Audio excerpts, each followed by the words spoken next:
Hello everyone, I'm Tracy and welcome to my channel. I just want to say thank you to those that have subscribed and given me the thumbs up in the comments. Today's video is going to be about that clutch pack support and the drive, the clutch pack drive. I want to share real quick with y'all the part number for this hub drive. 1968 to 1972. The one that come off of the tractor was a C, and the first letter stands for the decade of the 1900s, and the second number stands for the year. So that would be 1969. Which is the 60s. C would stand for the 60s, and 9 would stand for the year. So 69, the year of 1969, and then the letters NN. This part number is definitely good for the 8000 Ford tractor from 1969 to 1972. And that's the part number for the clutch pack hub drive. This is that drive that came off of there. The only reason I didn't want to use it was grooved quite a bit right here. It could have been still used, but there's a piston ring that goes here and a piston ring that goes here. And this hole right here is for the oil to go into the clutch piston so that it lifts it. And it has this larger hole that goes to the front, and it has a galley hole that goes to that thrust washer in the front and lubricates the shaft.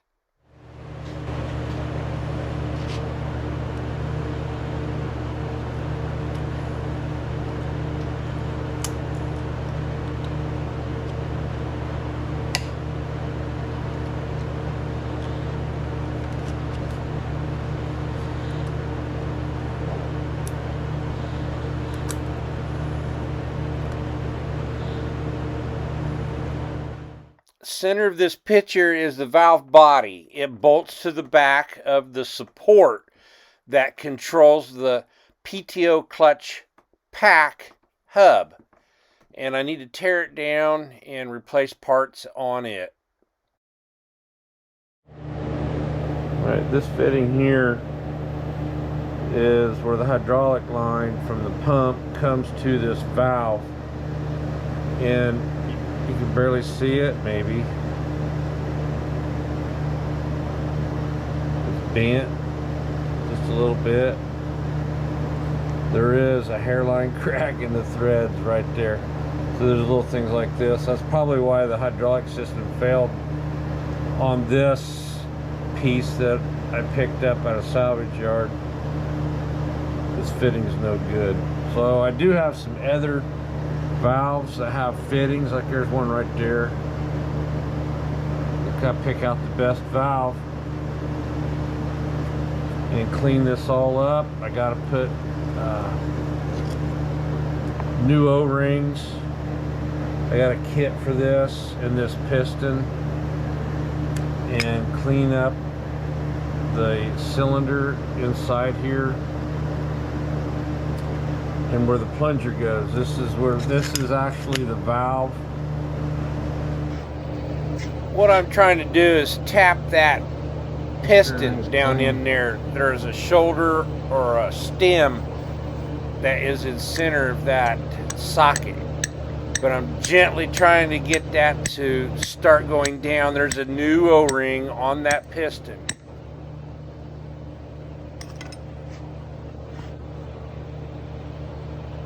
I want to evenly tap that down in there, press it in. It's going to take some compression to get it in there, but it is a factory O-ring. Alright, finally tapped it down in there. I don't think I can get it back out. You have to put air in one of the sides to pop that back out. So now I got to clean the spring, the retainer, and the snap ring, and then we'll have this piston put back together. It's in there.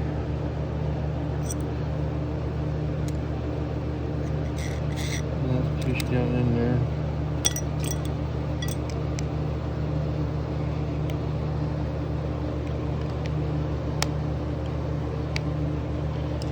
Anyways, it goes. I used this socket, pushed that retainer down. There it goes. Pushed that retainer down and then got to that snap ring. Clicked it in. Now that I finished putting all that valve body together, I bolted it. There's 4 bolts to the support. That's the red looking colored bracket. At this point, this is the valve body and the carrier for the clutch pack. This is a disc. That piston just fell out. This is the clutch hub. All the clutches go in here, and this piston comes up and down. It pushes in all the clutches, and there is a valve right here. That's where the cable that goes up to the operator's platform shut off and turn it on the PTO drive. Hydraulics will go through there, and then it goes into this piston, and then that piston comes up right there and tightens up this band, and that's what stops that band.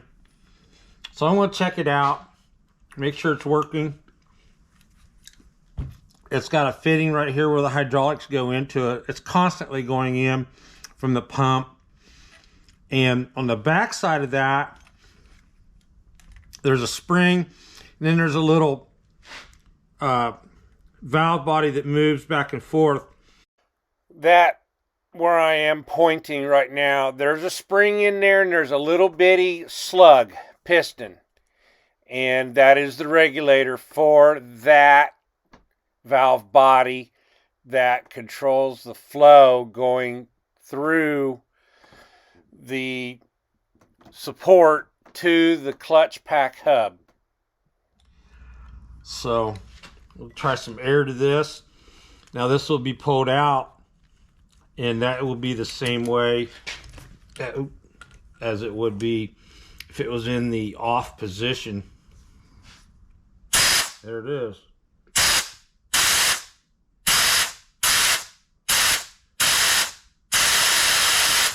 Now that'll be constantly up when you shut it off. Then there's 2 dogs. One of them's here, and another one's on here somewhere. And they're lineup pins. I think it's on the bracket. And it helps hold that in place so that it doesn't move.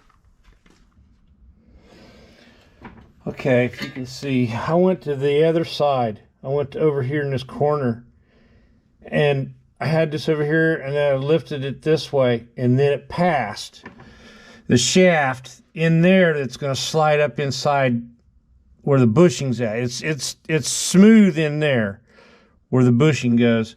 This part right here where the splines are, that's where the PTO shaft hooks up and goes out the back of the tractor.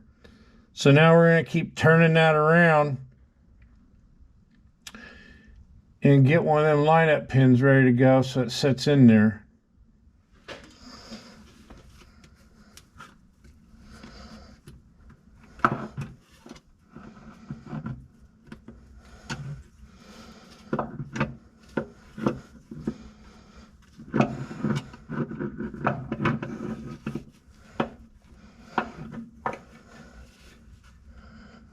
Okay, you gotta make sure that thrust washer is still on there. I can get my hand up in there. Use the other one.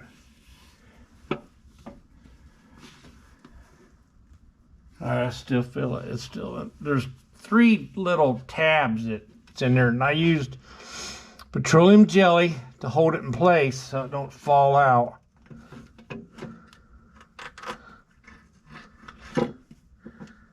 And I'm almost tearing up the, hope I don't tear it up.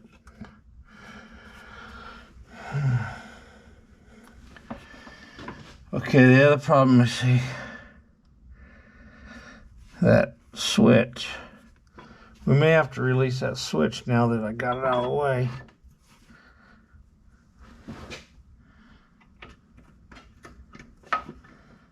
Yeah. I had it tied back. Now we'll let it forward.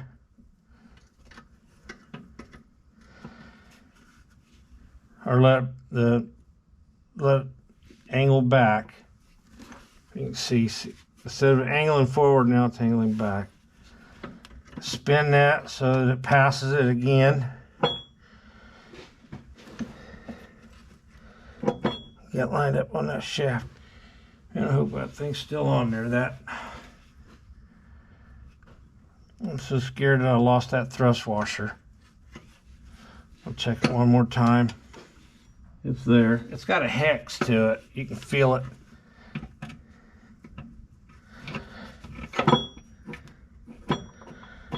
Now lift it up enough where you ain't dragging on that brake.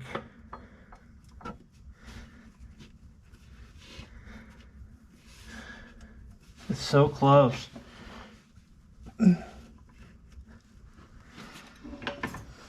It's almost in there. I gotta get the splines lined up with the PTO drive hub. There's another hub up in there that slides into the clutch packs.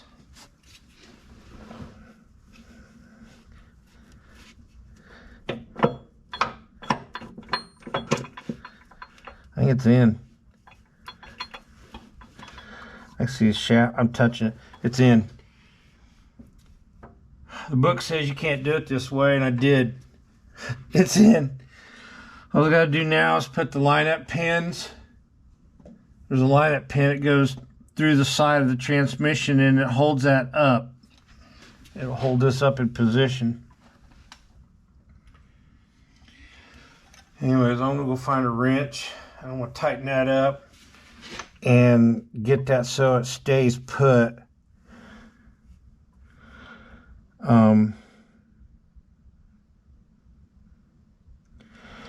We still have to tighten this band up. That's going to be a job. So we'll work on that next and lining that up. And like I said, there's a, I don't know if you can see it. It's way down in there.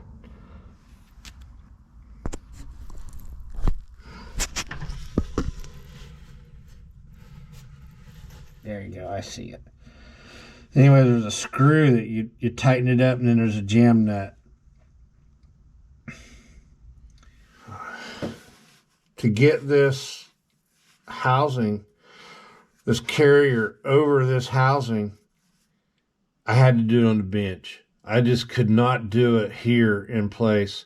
So that what happens is when it's installed on there, the whole unit had to go in.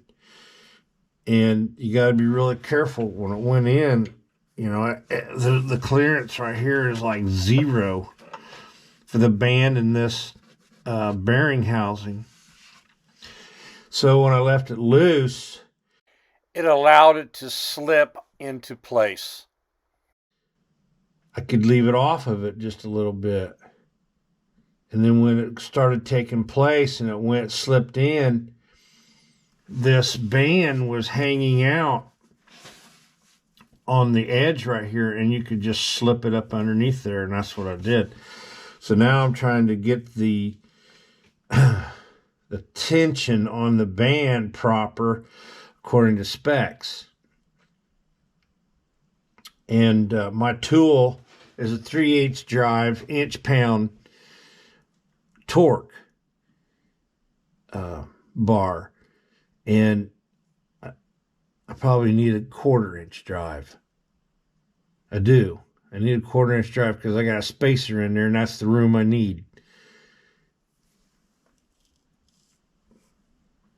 Because it holds the tool that holds onto that bolt, which is a Phillips.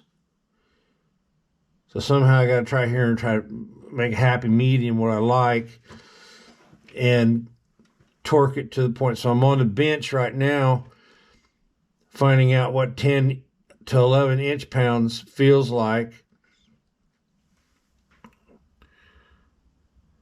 And then after you get done putting that 10 or 11 inch-pounds of torque on that band, then you're supposed to loosen it up a half a turn.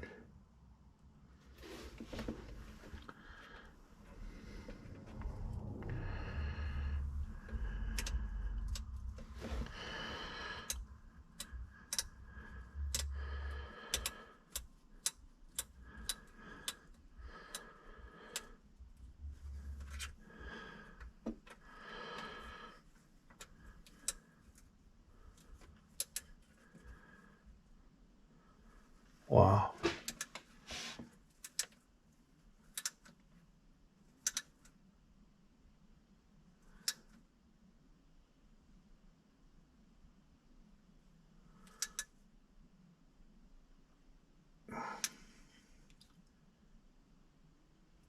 That feels like about 10. Now it's supposed to go half turn back. You see that dot right there?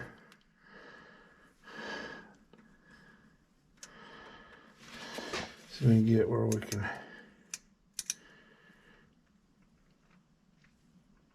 halfway around that other side will come up to right there.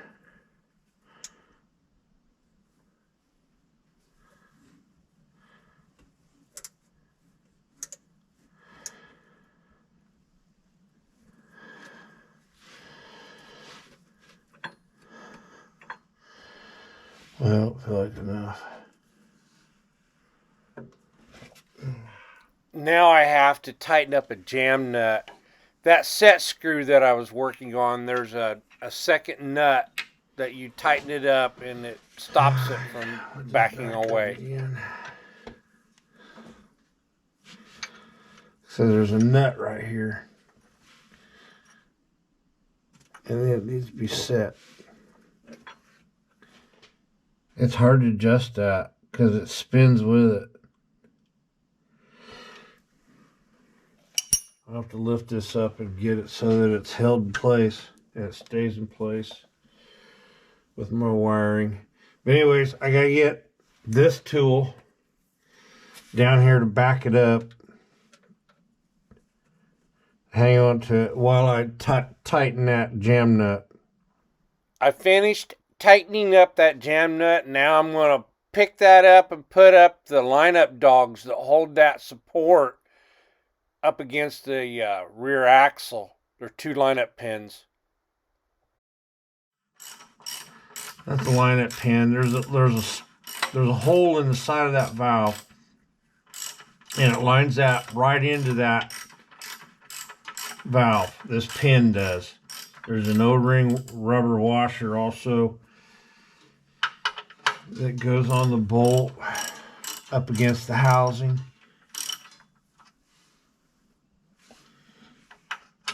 It's nice to watch it go into place as well so that it seats on it properly.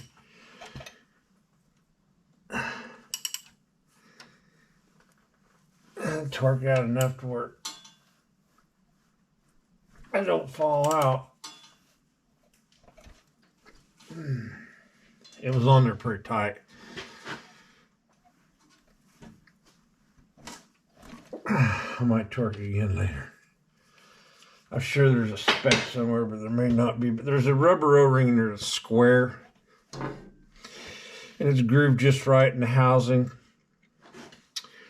Okay, now our valve's hooked up, or my valve's hooked up. I said it comes out and the cable pushes down.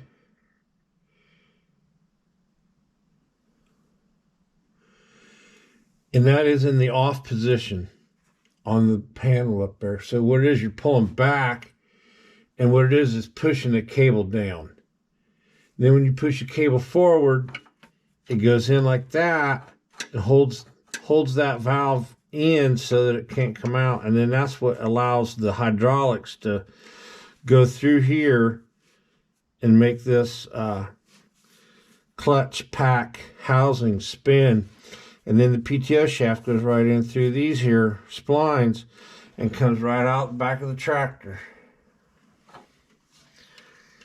And what's neat about this 8000, there's two sets of gears here. I'm not sure which one it is. One set is for 1000 RPMs and the other one's for 540.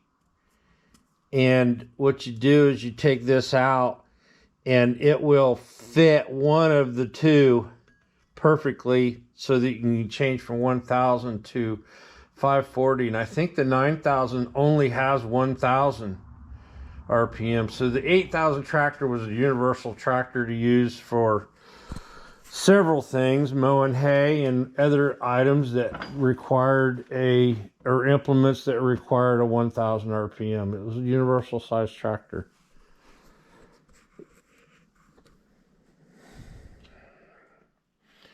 All right, now I need to hook this hydraulic line up to the very bottom down. I can't see it. Get my camera down in there. To that fitting right there. And that's the supply off of the pump. This here will hook up into that little spot.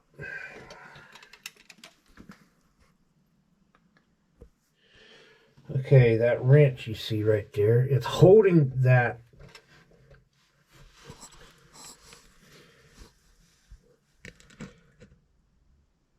I'm putting a backup on that brass fitting. It is a flared fitting to a pipe thread elbow, like a brake fitting. And I'm gonna back it up with that 1/2-inch wrench. And then I want to tighten up the flared fitting. I don't want to break the threads on that brass. I've noticed one out of the salvage yard that it was broke right at the threads, and that's probably why that hydraulics failed on that one. So we're going to back this one up. Okay, I found inside this housing this regulator. It works just like the other one on the valve. There was a regulator for this valve. It went in right here, and it's the same one, but this one controls the dual power speed on the transmission, and it is threaded up against the inside of the rear axle closest to the hydraulic pump. And there's a tube that connects onto that faceplate for the hydraulic pump, and it goes around to the transmission. This thing had this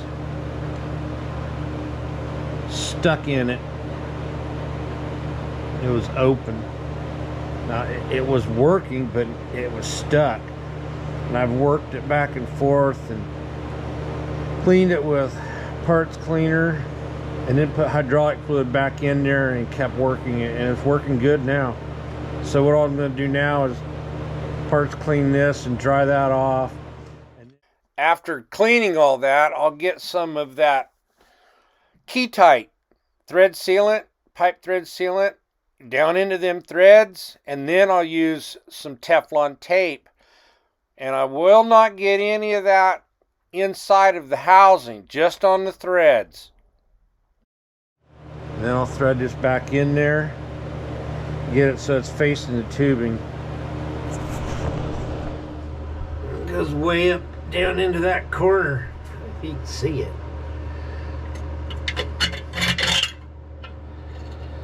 Oh, that's the end of the tube right there.